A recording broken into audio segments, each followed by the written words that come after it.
Hello friends, welcome to with Mahi Moupiyali.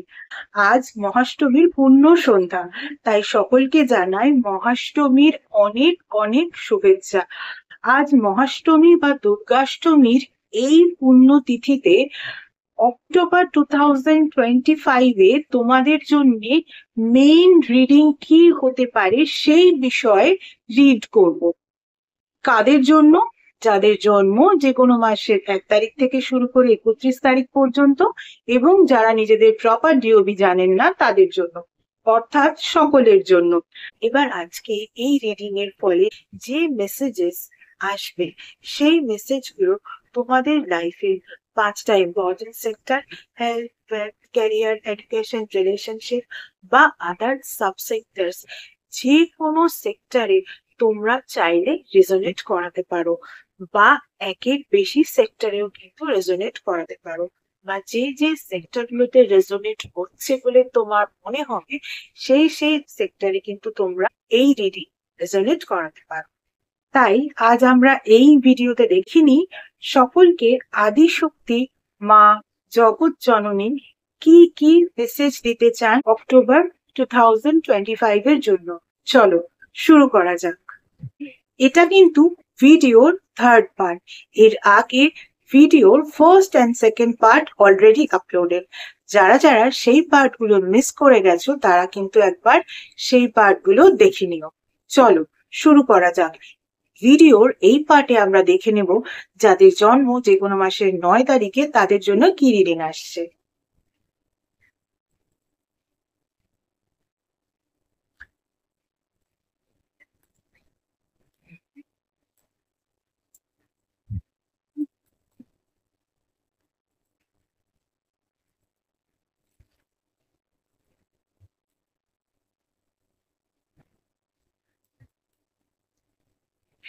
যাদের জন্ম যে কোনো মাসের 9 তারিখে তাদের জন্য যে নাম্বার গুলো ইম্পর্টেন্ট হতে পারে, নাম্বার 49 আর নাম্বার 31।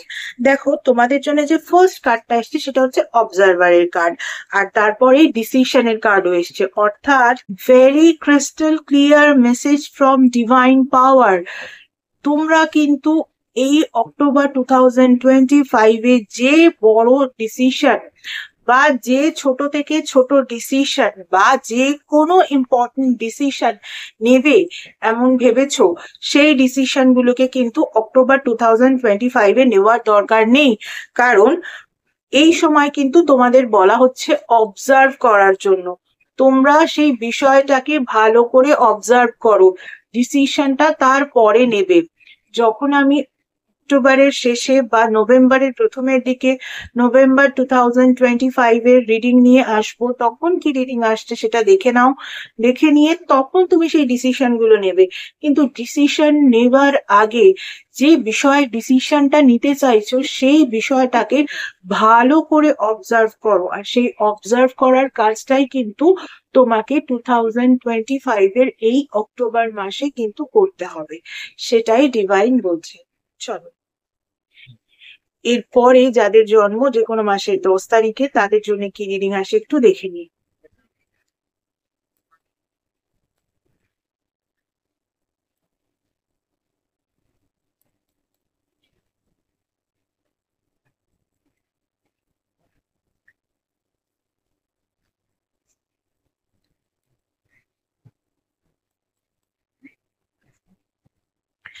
যাদের জন্ম যে কোনো মাসের 10 তারিখে তাদের জন্য যে নাম্বারগুলো ইম্পর্টেন্ট হতে পারে, নাম্বার 32 আর নাম্বার 21। তোমাদের জন্য যে ফার্স্ট কার্ডটা এসছে সেটা হচ্ছে হিয়ার এন্ড নাও এর কার্ড, অর্থাৎ তোমরা অক্টোবর 2025-এ যে বিষয়ে তোমাদের লাইফের 5টা ইম্পর্টেন্ট সেক্টরের মধ্যে বা আদার্স যে কোনো বিষয়ে যে কাজটাই করবে ভেবেছিলে সেই কাজটার কিন্তু করার সময় এসে গিয়েছে। ফলে সেই কাজটা কিন্তু তোমাকেই অক্টোবর 2025-এই করতে হবে, আর ডিলে করলে চলবে না। হিয়ার অ্যান্ড নাও তুমি যেরকম ভাবে এই কাজ করবে সেরকমই কিন্তু রিফ্লেকশন তুমি পাবে। এটার জন্য কিন্তু আর ওয়েট করলে হবে না, যে পরে করব পেন্ডিং রাখলে কিন্তু হবে না। যা করার অক্টোবর মাসেই করে ফেলতে হবে। এরপরে যে কার্ডটা এসছে সেটা হচ্ছে ডিটারমাইন্ডের কার্ড, অর্থাৎ এখানে ডিভাইনও কিন্তু তোমাকে এই কথাই বলছে ডিটারমাইন্ড থাকো, তোমাকে কিন্তু তোমার কাজ এই মাসেই কমপ্লিট করতে হবে। এটাই সময়, এর পরে কিন্তু তুমি এই সুযোগ সময় কোনোটাই নাও পেতে পারো। তাই অক্টোবর 2025-এ তোমার যে পেন্ডিং কাজ বা তুমি যে কাজগুলো করবে ভেবেছিলে সেই কাজগুলোকে কিন্তু করে ফেলো। চল এবারে আমরা দেখে নেব যাদের জন্ম যে কোনো মাসের 11 তারিখে তাদের জন্য কি রিডিং আসছে।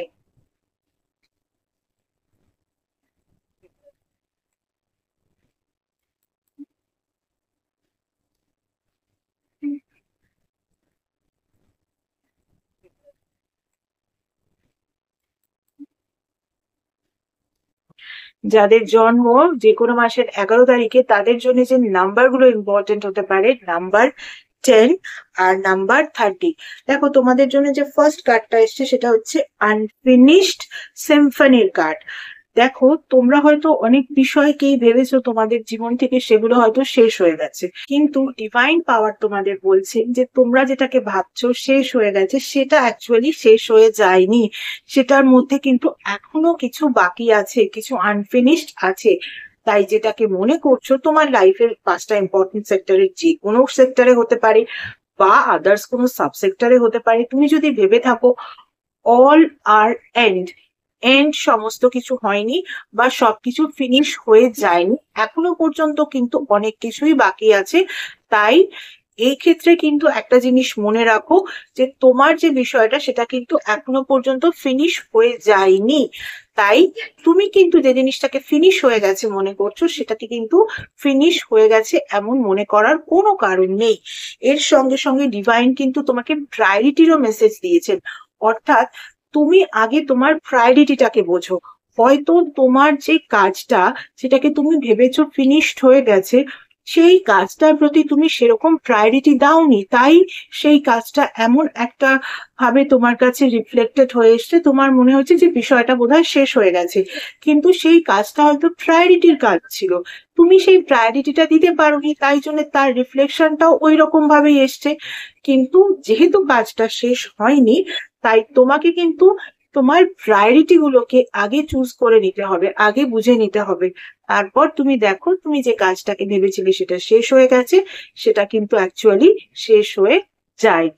চল এবারে আমরা দেখে নেব যাদের জন্ম যে কোনো মাসের 12 তারিখে তাদের জন্য কি রিডিং আসে।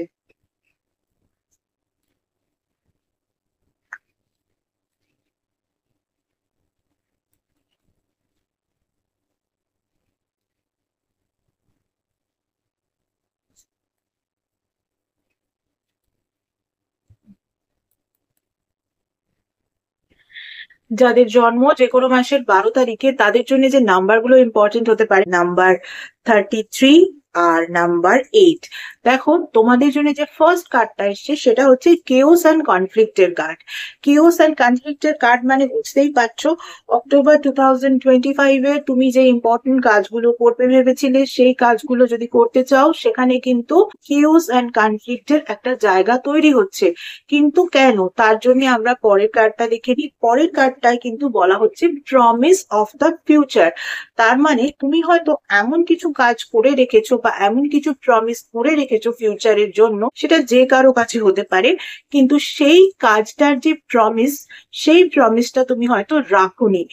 এবার সময় এসেছে অক্টোবর 2025-এ সেই মানুষটা এসে তোমাকে হয়তো বলবে যে তুমি কেন তার কাছে করা প্রমিসটা রাখোনি। সেটা যে কেউ হতে পারে, তোমার বাড়ির কেউ হতে পারে, তোমার বন্ধু বান্ধব হতে পারে, তোমার পার্টনার হতে পারে, তোমার কলিগস হতে পারে, সে কিন্তু এসে এই সময় তোমাকে বলবে যে তুমি কেন এই প্রমিসটা রাখোনি।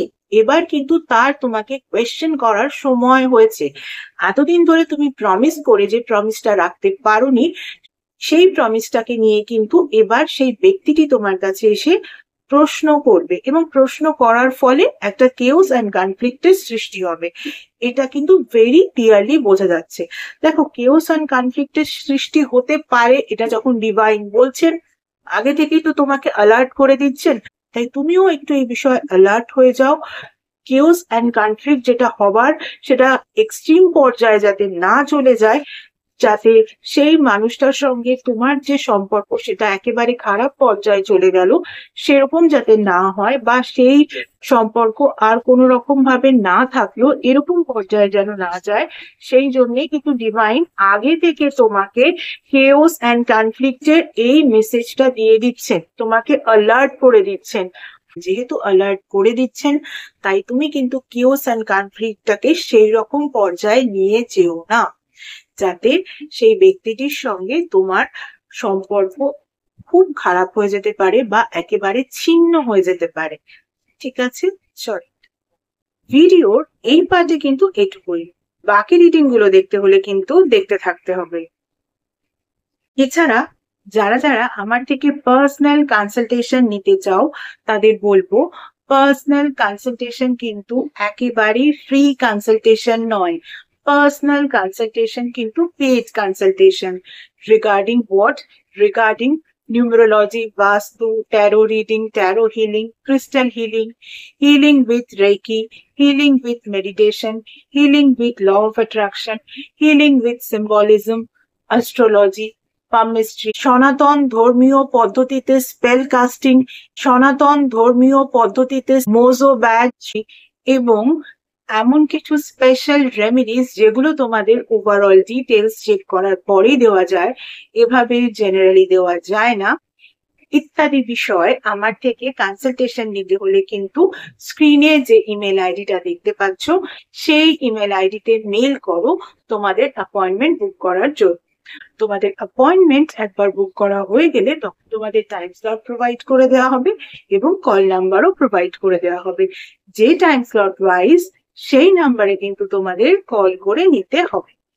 গত 1 বছর ধরে তোমরা যেভাবে আমার ফেসবুক পেজটাকে লাইক, ফলো, শেয়ার করেছো, আমার পেজে তোমাদের বন্ধুদেরকে ইনভাইট করে নিয়েছো, তাদের বন্ধুদেরকেও ইনভাইট করে নিতে বলেছো, ঠিক একই রকম ভাবে আমার ইউটিউব চ্যানেলটাকেও কিন্তু সাবস্ক্রাইব করতে হবে। পাশে থাকা বেল আইকনটাকে ক্লিক করতে হবে এবং তোমাদের বন্ধুদেরও বলতে হবে তারাও যেন আমার ইউটিউব চ্যানেলটাকে সাবস্ক্রাইব করে নেয়। আজকের মতো এটুকুই, tata. Thank you so much.